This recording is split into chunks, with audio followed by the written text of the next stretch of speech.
Hi everyone. Hello. Today we're going to be talking about saving our family and kids. Something that's very important to do these days. In the name of the Father and the Son and the Holy Spirit. Come, Holy Spirit, fill the hearts of the faithful and kindle in them the fire of your love. Send forth your Spirit, and they shall be created, and you will renew the face of the earth. O God, you taught the hearts of the faithful by the light of the Holy Spirit. Grant that by the gift of the same Spirit we may be truly wise and always rejoice in his consolation. We ask this through Christ our Lord. Amen. In the name of the Father, and the Son, and the Holy Spirit. So, today a friend of mine contacts me that his 2-year-old is acting out violent, and it doesn't recognize his kid and doesn't know what's going on, and this is not the regular 2-year-old, the terrible twos. This is something a little more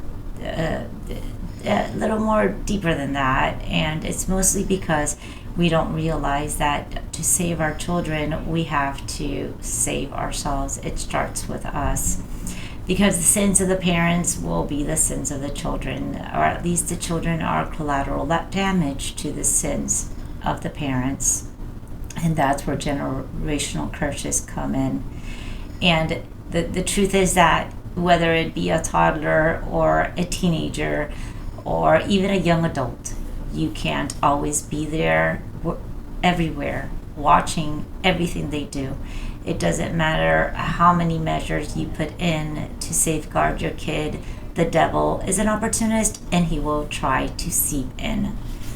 So at best, we need to pray for them and involve God. Let go and let God. And that's the only hope that we have. But if we seek God and we give God his due, our prayers are more efficacious. At least they're stronger.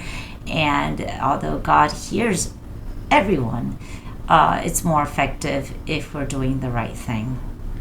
And so we also need to realize that also we have to go by God's precepts, and we have to obey his word, where he says, spare the rod and you spoil the child. Of course, we're not going to hit our kid with a rod. Just like we're not going to cut off our right arm if we sin, but we will cut off whatever's making us sin. But I had a guest not too long ago that said, oh no, don't take away the phone. That's very detrimental to the kid. Don't take away the toddler's favorite toy. But time out is appropriate for a 2-year-old. And well, for a teenager, it depends on the child. It depends. It's whatever really works for you. As long as you're not being abusive, yes, I can present things in the form of a question, but we can't expect our kids to be little adults. It's adults that have to make good decisions and that know what's best for them. Kids don't. Kids need our guidance. And so yes, if I'd rather take away my kid's phone than isolate them in the room, punished in the room where I don't get to see her or talk to her, and I have more of her, and I get to spend more time with her, and she does more productive things throughout the day instead of being stuck on the phone. And it does work. So if it works and it's a form of punishment that's not abusive, why not? We can do that. But we have to be responsible, and we have to guide our children. They don't often know what is best. And so we can be their friend, sure, but we also have to be the one that they can count on to gear them in the right direction. Yep. We can't expect teachers to do it, and we can't expect the friends to do it. And we are their biggest voice. We have to use that voice, and we have to talk to them, and we have to be there for them and spend time with them and make them feel loved. And all that takes is just a little bit of time with them. And you know what you can do together with your kid. But most importantly, what saved my family when I was about to lose every single member of my family, including my own life, was going back to church. After all, it is one of the 10 Commandments to keep the Sabbath day holy. And when we stayed in Medjugorje, the visionary says go to church on Sundays, but not just Sunday. And so I say pray, but not just one prayer, not just at the dinner table, not just one Our Father, or just that morning and at night, but pray as much as you can.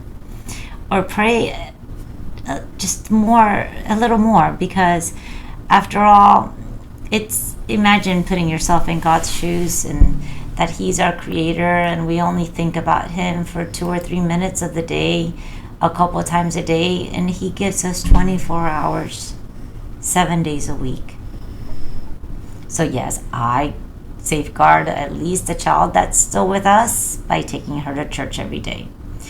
And, well, some people might think, oh, that's a little extreme, that's a little fanatic, I don't know, people like to pass judgment, but even a priest told me, don't make her go to church every day, let it come from her heart. Hey, baby. Okay, so I guess I'm a lullaby. So, okay, sure. So if it doesn't come from her heart to brush her teeth every day in the morning and at night, I shouldn't make her, right? You shouldn't. No, it has to come from her heart. Yeah. And if she doesn't want to go to school that day, she's not feeling it. No. No, we shouldn't, right? Yeah. Oh no, but that's She stays home. But then we get our kid taken away, and that's against the law, is it not? That is. Oh wait, that she doesn't have a choice in that. And trust me, it's not. They don't feel it wanting to go to church, wanting to go to school every day. But we have to take them to school every day. They don't feel like brushing their teeth many times, but we have to make sure that they have good hygiene. It's our responsibility as a parent. So how is hygiene and education more important than God? Good point. I think that would hurt his feelings. Yeah. At the very least. So yes, I know that it's not required by law, but it is still my responsibility as a parent to make sure that I help save her soul. It is required by other laws. What law is that? His law. Oh, okay. I think. Because we have a responsibility like parents. Well, he's so nice. To do that. He really just requires Sunday, but I don't know. Who said that? I don't know. I didn't know that he said that. That's an interpretation of somebody. I don't know. The church. I'm sure in the Bible the people saw Jesus every day, and he preached every day. I don't think he took a day off. So that's a good point, actually. I woke up with a thought. But it's amazing grace, the transformation that our daughter has had. It's night and day, and she is a much happier person, a much more peaceful person. People feel good when she's around her. When they're around her, they walk away learning something. They walk away believing in God again. And she goes to a public school right now, and she's taught kids what a Bible is. They didn't know what it was, but now she loves God more. At first she didn't like it, but now she feels she must. So sometimes we just have to give them a little push to do the right thing. They don't know what's right for them at the beginning. In fact, the enemy is going to convince them it's not good for them, and that we're being too much. But isn't that also the case with exercising? They need to exercise. When do we ever want to exercise? But it's good for us. Those things that we have to do that are hard, it's good for us. So when it comes to taking care of the kids, those are the things. But when it comes to the marriage, and when it comes to keeping the family together, it's true that a family that prays together stays together. So we have a routine that we pray together, at least my husband and I, every morning. And it's life-changing. We start the day with God. And, well, when our daughter takes a shower, we play the rosary for her. And that's her prayer. And now we're going to start doing the Hail Mary and the Our Father and the Glory Be 7 times daily because the Virgin Mary asked. I don't need to know any other thing but that, and that's good enough for me. I learned that in Medjugorje. Yay! God's always teaching us things, so good. And life becomes more tolerable. You have crosses, but nothing like the crosses people get when they don't have God. And you handle things much better, and you're more at peace, the kind of peace that God cannot give you. And you have harmony in your family, and if you prioritize harmony and you love it, then love God. It's as simple as that. And everything will fall into place. But when things go wrong, don't grow into despair.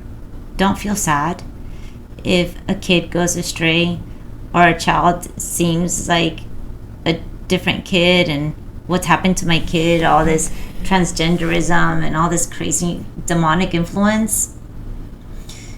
See it as God calling us to sanctity. See it because God turns everything bad into something good. Sometimes it takes a child to bring their parents back to God. And so it's actually a blessing in disguise. So if a child, the devil does attack children the most, and you can see that in these poltergeist movies and the Pope's Exorcist. It's usually a child because it insults God the most.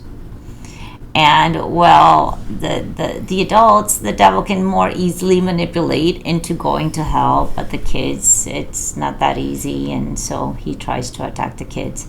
But then God allows that, because that one kid, even if you saw the movie, the poltergeist, the Pope's Poltergeist, that family did not even go to church. Exorcist.